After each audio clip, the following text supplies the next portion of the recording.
सत चैतन्य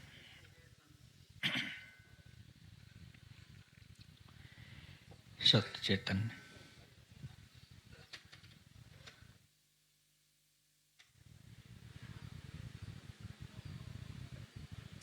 अभी एक शब्द आया था, तन्ने चलता फिरता मंदिर है, भगवान इसी के अंदर है। तन चलता फिरता मंदिर है और भगवान इसी के अंदर है। मंदिर, मस्जिद, चर्च बनाए, झाड़ू उनमें बहुत लगाए, अंदर झाड़ू कदे ना लाया, कूड़ा सब तेरे अंदर है। पत्थर मूर्त स्नान कराए, भोग उनको खूब लगाए, मनवा अपना कदे ना धोया, मनवा तेरे अंदर है। शंख घड़ावल मंदिर बजावे, कथा कीर्तन बहुत गावे, अंदर नाद कदे ना सुनिया, कब का बहरा अंदर है। यह गावन बहुत करावे, अखंड ज्योति ज्योत जलावे, अंदर ज्योत कदे ना लावे, सत चैतन्य तेरे अंदर है। तन चलता फिरता मंदिर है, भगवान इसी के अंदर है। बस इतना सुनने से तुमको समझ तो आ ही जानी चाहिए। रास्ते की बात है, परमात्मा का एड्रेस है इसमें। कि एड्रेस परमात्मा का क्या है? ये शरीर ही एक मंदिर बता दिया गया, जिंदा मंदिर, चलता फिरता मंदिर। यही परमात्मा का घर है असली, इसी में रहता है। और अपनी शुद्धता कर लो, अपना बदलाव कर लो, बस तुम्हारा काम बन जाएगा। ये इतनी सी बात समझ में नहीं आती कि इस शरीर के अंदर ही परमात्मा है, हमने अपना ही सुधार करना है। यदि हम अपना सुधार कर लें फिर परमात्मा दूर नहीं है। आप देखते हो बाहर कितने मंदिर हैं, मस्जिद हैं, गुरुद्वारे हैं, चर्च हैं। लोग उनको कितने सुंदर ढंग से बनाते हैं, कितनी अच्छी तरह से उनको साफ रखते हैं, धूप बत्ती करते हैं, उनमें कीर्तन भी करते हैं, सफाई बेहद इतनी करते हैं। संगमरमर शीशे इतने चमका देते हैं कि तुम अपना मुख देख सकते हो। उन्हीं में लगे रहते हैं, पर एक चूक हो जाती है। ये सब करते हुए खुद को भूल जाते हैं कि अपनी भी सफाई करनी है, अपने को भी भीतर से चमकाना है, अपने भीतर भी झाड़ू लगाना है। ये भूल जाते हैं। बाहर लगे रहने में खुद से चूक हो जाती है।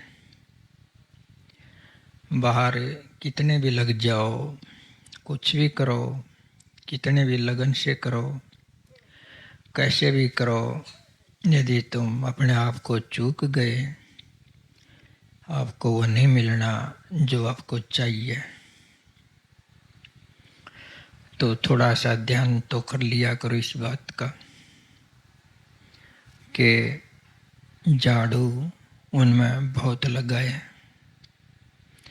पर कूड़ा तो सब अंदर है। इस कूड़े पर भी ध्यान दे लो। वो कूड़ा क्या है आपके अंदर, पहचानो। ऐसा तो है नहीं तुम चेतन नहीं हो, तुम जागृत हो। सभी चीज़ों को पहचानने की अक्षमता रखते हो, अच्छे को भी पहचानने की अक्षमता रखते हो, बुरे को भी पहचानने की अक्षमता रखते हो। तो अपनी भी अच्छाई बुराई को पहचानो कि हमारे अंदर क्या है जो बुरा है। अब देख लो, मैं तो क्या बताऊं, कुछ बताऊंगा तो कहोगे हमने ऐसा ऐसा बोलते हैं।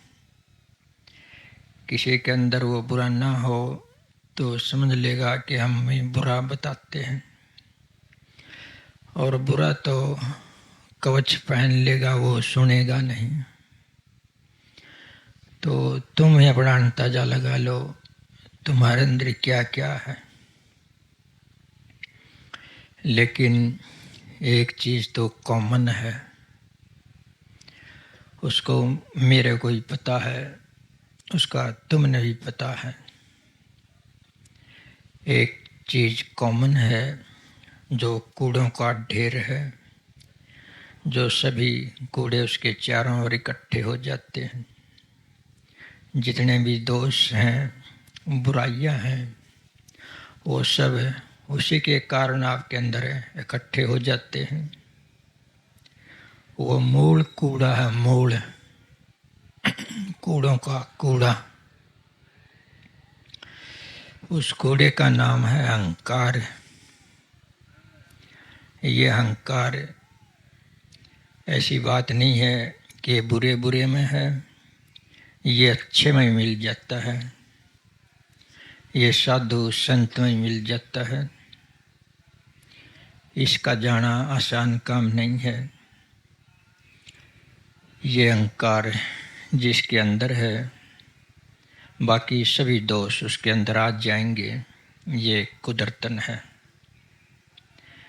अहंकार तो एक पेड़ के समान है, टहनियाँ इसी को लगती हैं, बुराइयों के फल इसी को लगते हैं, जो ये अहंकार है। तो इसको आप थोड़े से शोध करें, इसको दूर करने की साधना करें। तुम पहचानो कि हम कब कब अहंकार में होते हैं। अहंकार ये नहीं है कि तुम्हारे पास धन ज़्यादा है, इसका ही अहंकार है। रूप ज़्यादा है, इसका ही अहंकार है। आदमी परिवार ज़्यादा है, इसका ही अहंकार है। तुम्हारी पद ज़्यादा है, इसका ही अहंकार है। मान सम्मान अनेकों चीज़ों का तुम जो अहंकार कर लेते हो, लेकिन सबसे बड़ा अहंकार इनमें ये है कि मैं हूँ, मैं भी कुछ हूँ। बस ये आपको कुछ मैं मान लेना, ये बड़ा अहंकार है सबसे। ये बाकी जो मैंने बताए अहंकार, ये तो इसके साथ आप खड़े हो लेते हैं। इस अहंकार को पहचानो, इसकी तरकीब निकालो, किस तरह से दूर जाए। तुम सत्संग में आते हो, प्रवचन सुनते हो, अच्छा बुरा समझने लग जाते हो, लेकिन एक कसर रह जाती है। कसर किस चीज़ की? वो कसर है करनी की, करनी करनी नहीं करते, अमल नहीं करते। अमल का मतलब ये है कि मल रहित हो जाना, मल को दूर हटा देना, वो अमल हो जाता है बिना मल का, बिना दोष का। तो अमल नहीं है, करनी नहीं है, कोशिश नहीं है, अपने आप को बदलने की साधना नहीं है। बस सत्संग सुन लिया और घर चले गए, फिर वैसे के वैसे जैसे सत्संग सुनने से पहले थे। आपको सुमरण दे रखा है नाम का, ध्यान का तरीका भी बता रखा है, और जो जरूरी चीज़ें होती हैं प्रेम की, सेवा की, सत्संग की, वो भी मैं बता देता हूँ। लेकिन आप इनका पालन नहीं करते, सुमरण नहीं करते, ध्यान नहीं करते। ऐसा नहीं करते तो तुम अपने अंदर ठहरोगे कैसे? तुम्हारी आत्मा तुमको स्पर्श करेगी कैसे? जब ऐसा नहीं होगा तो अहंकार नहीं जा सकता।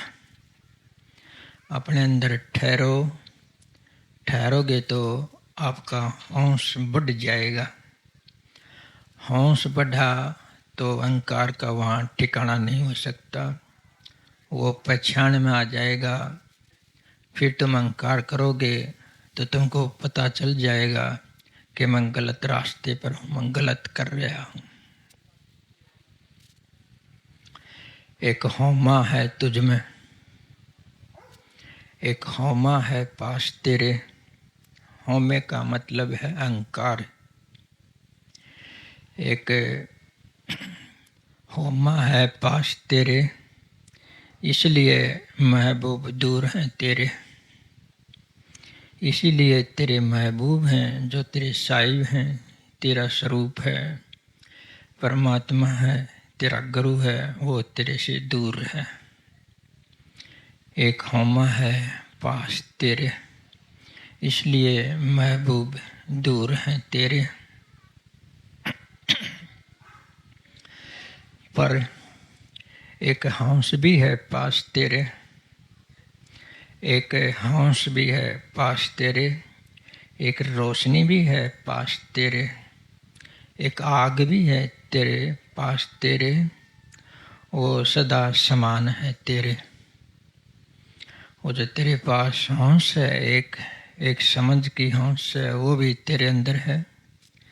अच्छा बुरा पहचानने की जो ताकत है उसका नाम हंस है, वो भी है पास तेरे। कसर तो कोई नहीं, उस हंस में जाने का कोशिश तो नहीं करता, अपने आप में ठहरने का कोशिश नहीं करता। जितने अपने आप में ठहर जाओगे उतने ही हंस रूप हो जाओगे, उतने ही ज्योति रूप हो जाओगे तुम। बस क्या कोई दोष कैसे ठहर सकता तुम्हारे अंदर? संभावना नहीं है। ज्योति वाले घर में अंधकार नहीं ठहर सकता। ये हंस है, ये तुम्हारे समान है, तुम्हारे से कम नहीं है। इस हंस रूह में तुम ही हो। अगर ये एक बार भभक गया, एक बार ये हंस जागृत हो गया तुम्हारे अंदर, ये समझने की ताकत, राख भी नहीं बचेगी तेरी। समझते हो तुम? मैं की तो औकात क्या है, तुम्हारी राख भी नहीं बचेगी। ऐसा जो मैं कहते हो, इसकी जो राख भी नहीं बचेगी, क्योंकि हंस इससे ज़्यादा है, इससे काफ़ी है, इसको जला भून देगा। लेकिन हंस के पास जाओ तो बदलाव करने की कोशिश तो करो, कुछ सुनते हो उसका अमल तो करो। मिल जाएंगे महबूब तेरे, बेशक्ल के हैं महबूब तेरे, मिल जाएंगे मिटते ही तेरे। तू मिटा कि महबूब मिला, मैं मिटी के आत्मा मिली, मैं मिटी के परमात्मा मिला। ये मैं का छिलका अगर ऊपर से उतर जाए तुम्हारा ये आकार प्रकार मिट जाएगा। ये आकार प्रकार जब तक जिंदा है, ये अहंकार भी जिंदा रहेगा। अगर एक बार ये अहंकार का छिलका उतर जाए, तुम चैतन्य स्वरूप हो, तुम चैतन्य हो जाओगे। अब चैतन्य हो गए तो कोई दोष तुम्हारे अंदर ठहर नहीं सकता, कभी नहीं ठहर सकता। तुम चैतन्य स्वरूप हो ही नहीं पाते हो। साहिब तेरे, तेरे से अन्य नहीं है साहिब तेरे। बाधा है मिलने में बनूर तेरे। साहेब तेरे, तेरे सी दूसरी चीज नहीं है। तुम साहेब ही हो, पर मिलने में बाधा है बनूर तेरे। तेरा रंग रूप, तेरा बाहरी होना, ये अड़चन है कि तुम अपने आप से मिल नहीं पाते। तो मिलो। थोड़ा सा मैंने सत्संग ऐसा कुछ कर दिया, शायद समझ में ना आता हो, लेकिन ऐसी कोई बड़ी बात ना है कि समझ में नहीं आता हो। इस अहंकार को तो सभी जानते हैं, समझते हो ना। इस अहंकार को सभी जानते हैं, लेकिन कुछ ऐसे भी मिल जाते हैं जो इस अहंकार को नहीं जानते हैं। वो अहंकार को अपनी आत्मा सी बना लेते हैं। अहंकार को मान लेते हैं मैं सच के साथ हूँ, मैं जो कर रहा हूँ ठीक कर रहा हूँ। लेकिन वो कर तो अहंकार के हिसाब से रहे हैं। वो अहंकार को भी अपने को आत्मा जैसा मान लेते हैं और उसका पालन करते रहते हैं। ये सावधानी की बात है कि अहंकार को अपनी आत्मा जैसा ही ना मान लें कि जो तुम अहंकार में कर रहे हो, मान लो कि मैं आत्मा के हिसाब से कर रहा हूँ। वो अहंकार होता है, कई बार तुमको भ्रम हो जाता है। तो अहंकार की निशानी तो तुम्हें बताऊं कि क्या होती है। कुछ भी करो, जब तुम किसी के दूसरे की बुराई ना करो तो वह अहंकार नहीं होता। प्रेम में करो, वह अहंकार नहीं होता। एक दूसरे का जो है दुश्मन बनो, वह अहंकार होता है। जहाँ अहंकार होता वहाँ एकपण नहीं होता, वहाँ प्रेम नहीं होता, वहाँ स्वार्थ नहीं होता। तो पहचान लो तुम्हारे करने में सोचने में क्या है। एकपण नहीं है, प्रेम नहीं है, स्वार्थ नहीं है, तो समझो वहाँ अहंकार नहीं है। अगर ये चीज़ें हैं तो वहाँ अहंकार है। चाहे तुम मानते रहो कि यह आत्मा जैसा है, पहचान लो, बस पहचान लो तुम्हारे करने होने में जहाँ भी हो, प्रेम हो, प्यार हो, एकपन हो, स्वार्थ ना हो, तुम कुछ भी करते हो वहाँ अहंकार नहीं हो सकता। अहंकार को पहचानने की यही लक्षण है, अगर पहचान सको तो। बस कोशिश कर लिया करो, आदत छोड़ने की कोशिश करो। आदमी आदतों का बैल है। एक शब्द भी है इसके बारे में कि बाणा बदले 100 बार, बदले बाण तो बेड़ा पार। समझते हो ना। ये जो बाण चलती हैं, स्वार्थ चलते हैं, ये सारे अहंकार के कारण चलते हैं। क्योंकि जब तुम्हारे पास सोचन शक्ति नहीं होती है, जब अहंकार होता है, सब कुछ को भूले हुए होते हो, केवल अहंकार के साथ एक होते हो, तो बाण कैसे छूटेगी। बाणा बदले 100 बार, बाण बदले तो बेड़ा पार। जानते हो तुम कितने बाणे बदलते हो। और बाणे बाणे नहीं, बाणी भी बदलते हो। बाणे भी बदलो, बाणी भी बदलो। बाणे तो कितने बदलते हो ये ज़्यादातर बहनों को पता है, भाइयों को इतना नहीं पता कि बाणे कितने बदल जाते हैं, कितने बदलते हैं। हाँ सुनो तो, बाण छोड़ दे बीवी, इब ना बोल ले। बोलन की आदत भी बाण है, चुगली की आदत भी बाण है, बीड़ी हुक्का भी बाण है, दारू भी बाण है, स्वार्थ भी बाण है, लालच भी बाण है। बाण का कोई अंत नहीं है। तुम सत्संग में नहीं बोलना छोड़ दे तो घर बोलना कैसे छोड़ोगे, आदत में खो दोगे जीवन को। तो बहनों को पता है ज़्यादा बाणे बदलने का। काफ़ी बहन तो ऐसी हैं जो 3,000 का सूट लाएंगी, घर वाले को दुखी करके, माँ बापू को दुखी करके 3,000 का सूट लाएंगे, एक व्यापार के दोबारा ना पहने। ऐसी ऐसी बहन है, 2 व्यापार के फिर ना पहने। उनकी संगूत में जाकर देखो हजारों सूट मिल जाएंगे, गलत जाएंगे, सड़ जाएंगे, किसी को देंगे नहीं। समझते हो ना, इतने बाणे बदलते हैं। इस बाणे बदलने में कुछ नहीं है, ये तो एक रूप है, इसके साथ लग कर रह जाओगे तुम। जो ये सुंदरता है इसके साथ लग कर रह जाओगे। बाहर किसी भी चीज़ से तुम एक हो जाओ तो आत्म स्वरूप से चूक जाओगे।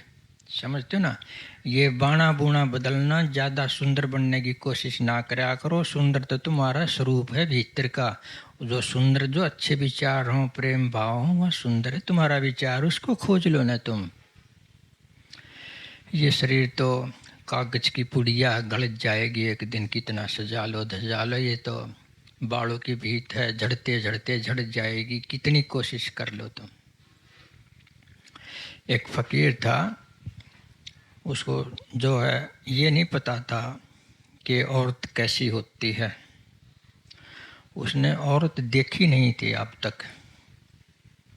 ऐसा कैसे हो सकता है कि कोई आदमी समाज में रहता हो कि उसको औरत दिखाई ना दे। लेकिन वो समाज में नहीं रहता था, वो जंगल में रहता था। उसके माता पिता ने एक फकीर को उसको चढ़ा दिया था। उस आदमी को, एक फकीर को चढ़ा दिया था, छोटे से बच्चे को। बच्चे को नहीं पता था लेकिन उसको चढ़ा दिया था। उसको नहीं पता था मैं किसका हूँ, मेरा क्या नाम है, मेरा गांव क्या है। अगर कोई इस तरह से किसी बच्चे को चढ़ा दे तो बिना एड्रेस का हो जाता है वो। फकीर ने भी उसको नहीं बताया और जंगल में छोड़ के, यूँ कहता हूँ, वो फकीर गुजर गया। वो वहीं पर रह गया जो बच्चा चढ़ाया गया था। अब वो जंगल में रह गया, समाज में तो था नहीं, इसलिए उसको औरत का ज्ञान नहीं था। उसको पता नहीं था कि औरत क्या होती है, कैसी होती है, कैसी दिखाई देती है, कैसे चलती है, कैसे बोलती है, क्या क्या उसकी रचना है, उसे नहीं पता था क्या होती है औरत। औरत के संपर्क में आया ही नहीं था तो और तो काम नहीं था, वो तपस्या में लीन रहने लग गया।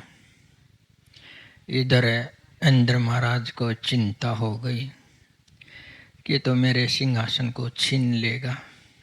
कोई भी तप करे सबसे पहले इंद्र को चिंता होती है। तो उसने क्या किया, एक दो हूर होती, जिनको हूर बोलते हैं या अप्सरा बोलते हैं, उनको कहा कि जाओ उसका तप भंग कर दो। कहने लगे महाराज कैसे करें, वो तो पता ही नहीं हम कौन हैं, औरत हैं कि नहीं। हम उसका तप भंग तो जब कर सकते हैं उसको पता होना चाहिए कि ये औरत है।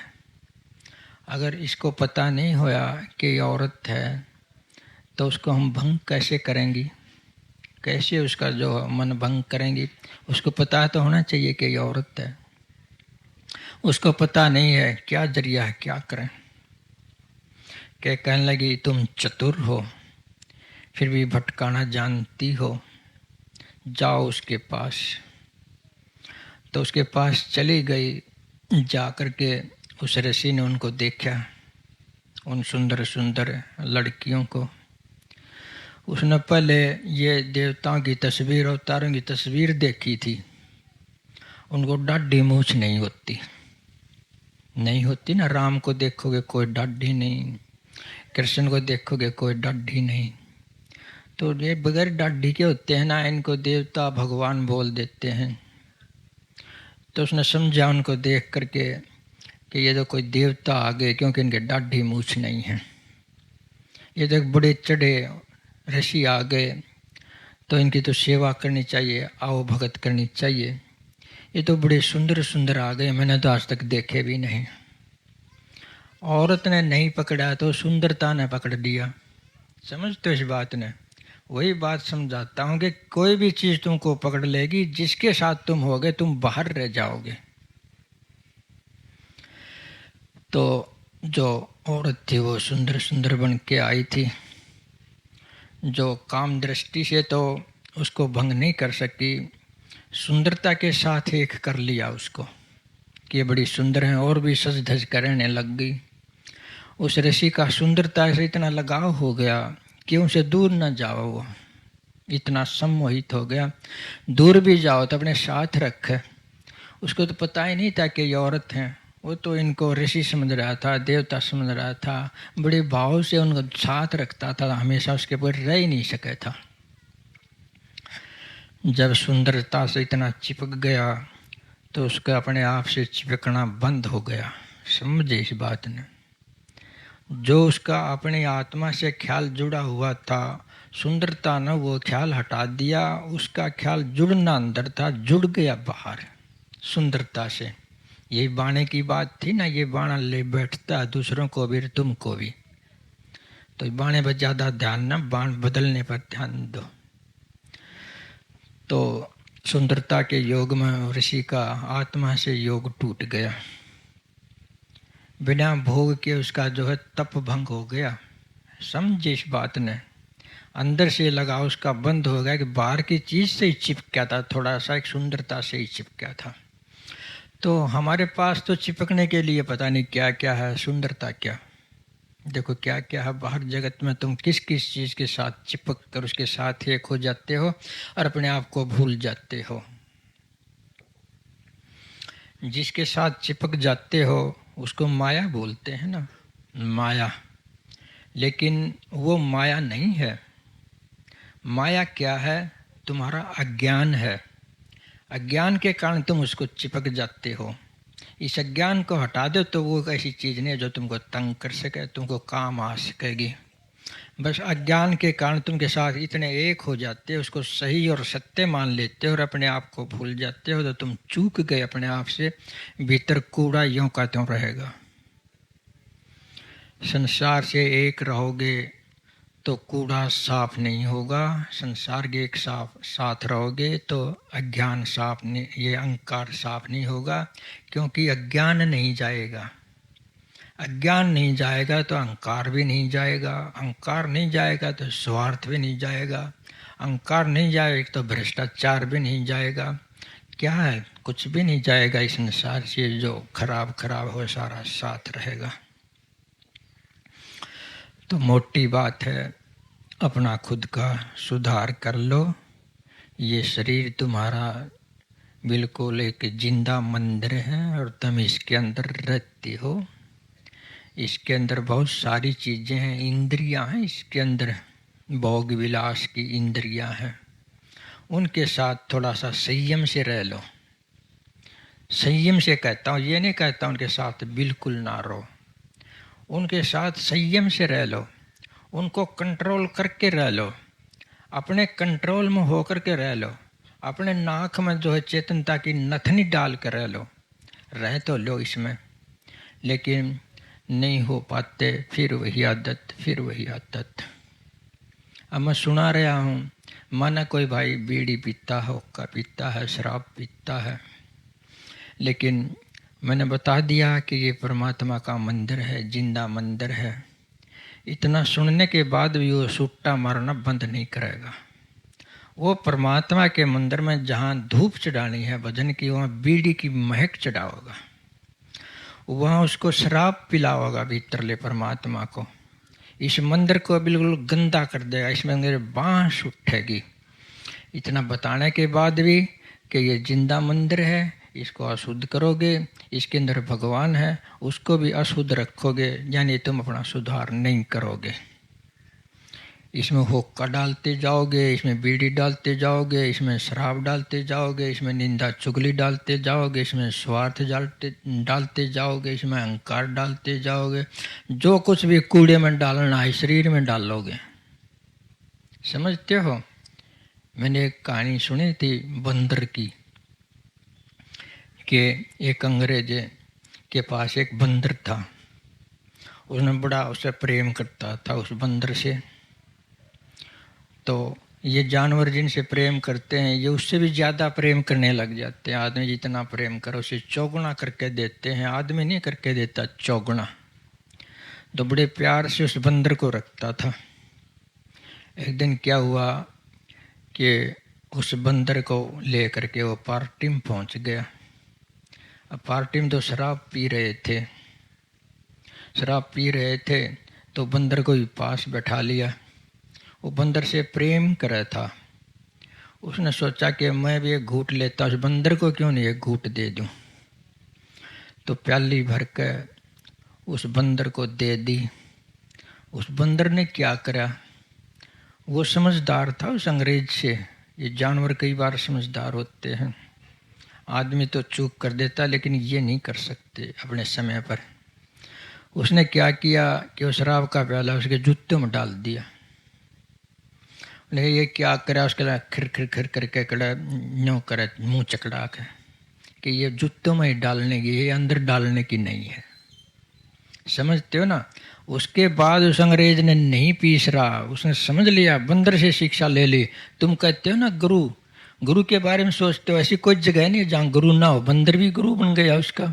लेकिन बन गया जब उसने सोचा, थोड़ा चेतनता के साथ सोचा कि ये बंदर भी इतना सियाना तो मैं इतना बेवकूफ हूँ, ये जूतों की खुराक समझता और मैं अंदर अंडल डालता हूँ। तो ऐसी बात हो तो अपनी आदतों को छोड़ दो, बाण को बदल लो।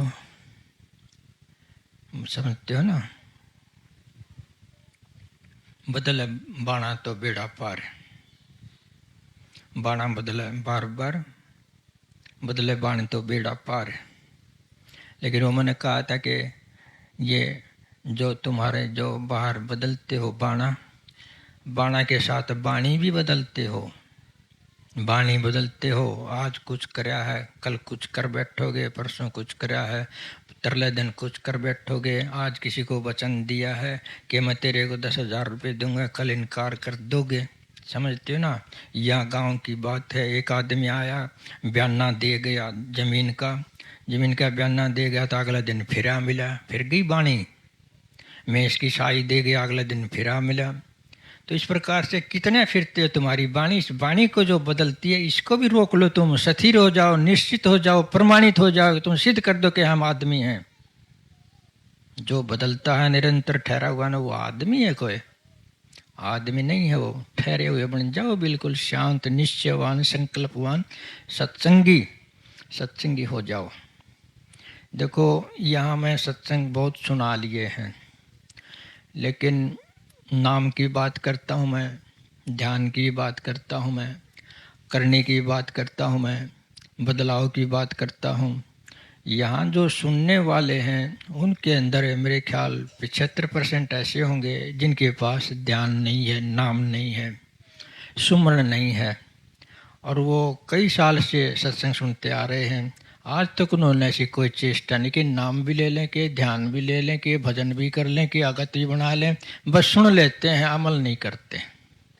समझते हैं ना। जिसके पास नाम नहीं है, साधन नहीं है, अपना सुधार का, ध्यान का तरीका नहीं है, समरने का, सुधरने का तरीका नहीं है, उन कोशिश करके अपना कम से कम नाम तो लिखवा लेना चाहिए। सत्संग में नाम तो ले लेना चाहिए, कम से कम ध्यान विधि तो ले लेना चाहिए कि उनका सुधार हो जाए। लेकिन नहीं, गफलत। इस संसार के इतने बहम में इतने हैं कि अपना जो साथ लगा होना जाता है वो खत्म हो जाता है। पत्थर मूर्त भोग लगाए, पत्थर मूर्त भोग लगाए और स्नान उनको बहुत कराए। मनवा अपना कदे ना धोया, मन मैला तेरे अंदर है। जाते रहो मंदिरों में, झाड़ू लगाते रहो, पत्थरों को मल मल कर धोते रहो, दूध से भी स्नान करा दो उनका। तो समझते हैं ना। चंदन की बत्तियां लगा दो वहाँ, तो खूब नढ़ा दो, धड़ा दो। भीतर 4-4 आंगल मैल चढ़ाए रहो क्या होगा उसका? वहाँ कोई तुमको लाभ नहीं होगा, तुम्हारी बर्बादी होगी। तुम एक दिन यूं के तुम चले जाओगे, बल्कि जैसे वैसे भी बद्ध होकर के जाओगे। पूजते रहो पत्थरों को, स्नान कराते रहो उनको, लगाते रहो भोग उनको। उनको तो पता ही नहीं है कि उनको स्नान कराया जा रहा है। पत्थर को पता है? पत्थर पर पानी गिरो, उसको स्नान कराओ, पत्थर को नहीं पता है। खिलाओ पिलाओ, उसको नहीं पता है। जो चढ़ाते उसको तो पुजारी खा जाएगा या चूहे खा जाएंगे, समझते हो ना? कुछ और खा जाएगा। पत्थर को तो पता ही नहीं इसके साथ क्या हो रहा है, तुम कर रहे हो। इतने अज्ञानी। पत्थर आगे सरजी नाचे, बाजे तमक तूरा। पत्थर आगे सरजी नाचे, पत्थर आगे ये जीवित आदमी नाचे। देखो कमाल इस दुनिया का। आप पे पत्थर बनाया, वो पत्थर ने बेरा ने उसका आगे ढूंगे मारे। देखो ये सरजी नाचे, ये चेतन नाचे, पत्थर आगे चेतन नाचे। लेकिन मैं कितनी करड़ी बात को ना मानो, सत्संगी भी कोई नहीं मानने। वह भी जाओगे, वह भी दूध चढ़ाओगे, वह भी सारा काम करेंगे कि महाराज तो वैसे बक्के ने के वेरन के परिवार के डांगर डोरे कुछ सेध हो जाएगी, थारा सेध होगी जरूर ना पूजोगे तो। वो जो स्वामी दयानंद थे, उनको ज्ञान कैसे हुआ था? वो अपने पिता के साथ जाया करे था मंदिर में।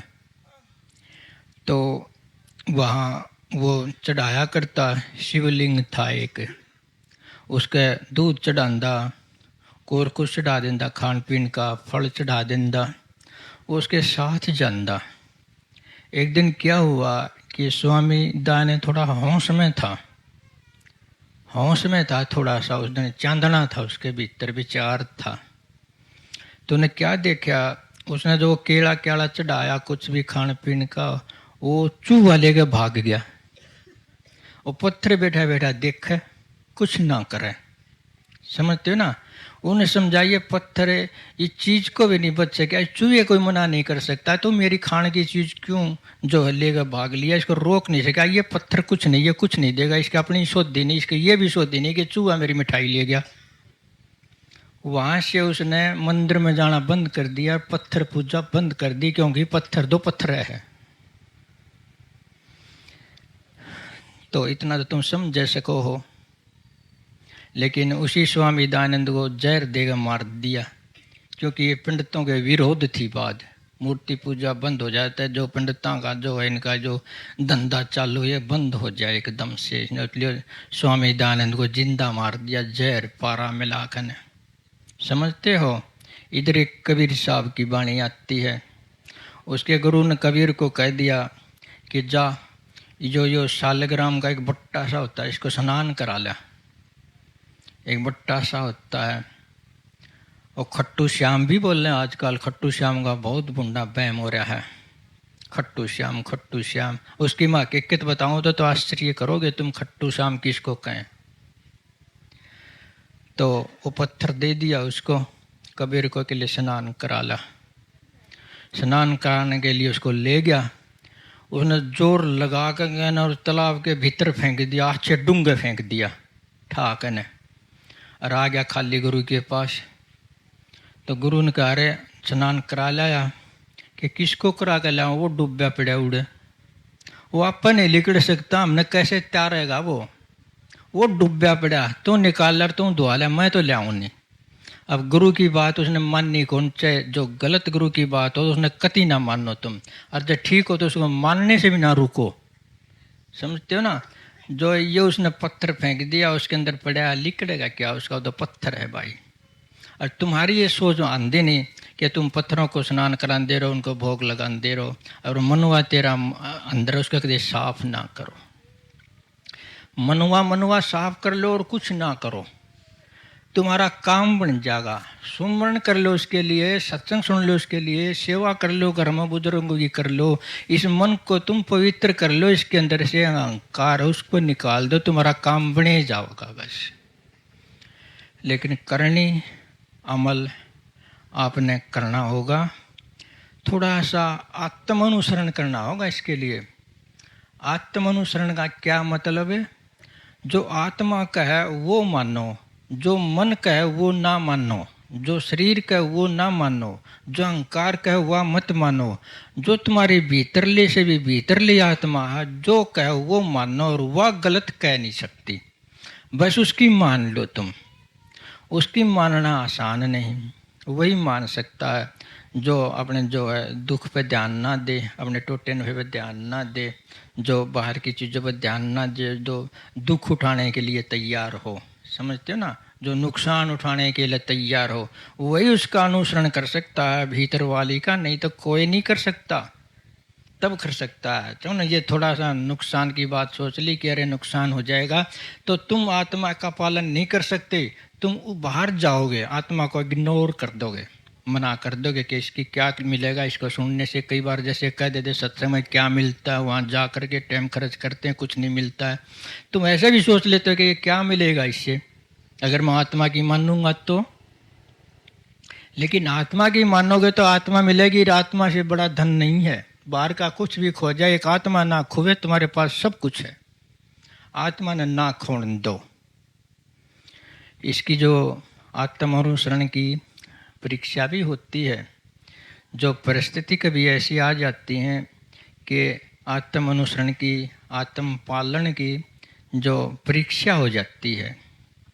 जैसे एक भाई था, उसने 4 महीने से इंटरव्यू की तैयारी करी, नौकरी की तैयारी करी 4 महीने से। डेली शाम को खूब पढ़े, शाम में पढ़े, सुबह पढ़े, टाइम मिले जब पढ़े, पूरी तैयारी कर दी इंटरव्यू देने की, नौकरी पाने की। लेकिन क्या हुआ, एक दिन वो जा रहा था इंटरव्यू देने के लिए, रास्ते में एक लड़की थी और वो उसकी कार खराब हो गई, और कोई इधर उधर से नज़दीक भी नहीं किए, कोई मिस्त्री भी नहीं किए वो अपनी कार को ठीक करा सके। लेकिन वो कार को ठीक करनी जानता था। उस लड़की ने कहा कि मेरी कोई सहायता कर सके है, कि हाँ मैं कर दूंगा। लेकिन उसके ध्यान में आ गया कि इंटरव्यू पर जाना है, वहाँ नहीं जाया जाएगा, इसकी कार में लग गया। तो आ गई ना परिस्थिति। ये आत्मा का पालन करे या क्या करे, अब वो आत्मा का पालन कराता है, इंटरव्यू छूटे, समझते हो ना, इंटरव्यू छूट जाए क्योंकि कार करनी पड़ेगी, और कार ना ठीक करे जब भी आत्मा का उल्लंघन हो है। इधर से इंटरव्यू, इधर से कार, तो उसने जो है दूसरे का हित सोचा, अपना नहीं सोचा कि मेरा इंटरव्यू बेशक से टल जाए, इस लड़के की कार जरूर ठीक करूँगा। ये परिस्थिति आ गई उसके सामने, अब क्या करें। परिस्थिति ऐसी आ गई कि कार को छोड़ना जरूरी था और इंटरव्यू पर जाना जरूरी था, समझते। उसने इंटरव्यू पर जाना जो है बंद कर दिया, कार संभालना ठीक कर दिया। वो यहाँ ऐसी परिस्थिति में फंस गया कि उसने अपना मतलब छोड़ना पड़ गया। अपना मतलब छोड़ने में दूसरे का मतलब सिद्ध होता है, तो यहाँ तुम पास हो जाते हो आत्मा का पालन करने में। लेकिन उसका तो नुकसान हो गया, नौकरी छूट गई, इंटरव्यू जा ना सका। लेकिन नुकसान नहीं हुआ, उसकी आत्मा बच गई। उस कार वाले को छोड़कर अगर इंटरव्यू चला जाता, आत्मा नहीं बचती, उसकी आत्मा की प्रेरणा मारी जाती है और उसकी आत्मा उसके पास नहीं होती। जब आत्मा ही उसके पास होगी तो सब कुछ हो गया, इंटरव्यू बेशक से गया। यहाँ आत्मानुसरण की परीक्षा हो जाती है, आत्मा के पालन की।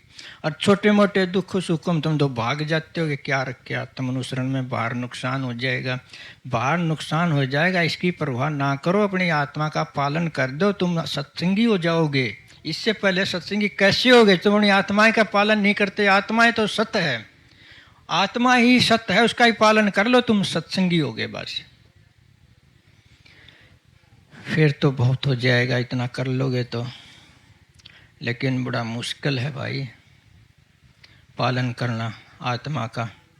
छोटी छोटी चीज़ों से प्रभावित होकर आत्मा के पालन को छोड़ दोगे तुम, बाहर फिर मिल जाओगे, बाहर ही बाहर रहोगे। और ये जैसे मैंने कहा कि ये शरीर तो कागज की पुड़िया है, इन्हें तो गलना ही गलना है। ये बहुत सागर है, ये जल है अथा मानो, ये कागज की पुड़िया इसमें छुट्टी हुई है।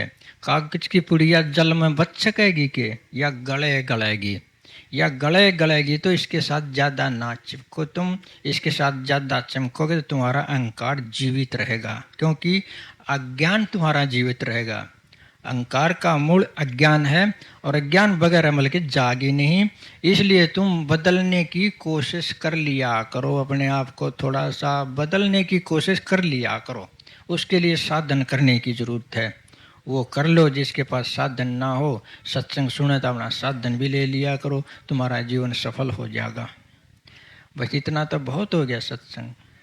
कसर रहेगी पालन करने की। मन्नत तुम्हारा अगर डाल दिया चारा, खाना जुगाड़ना तुमने है। ठीक है, सब चैतन्य।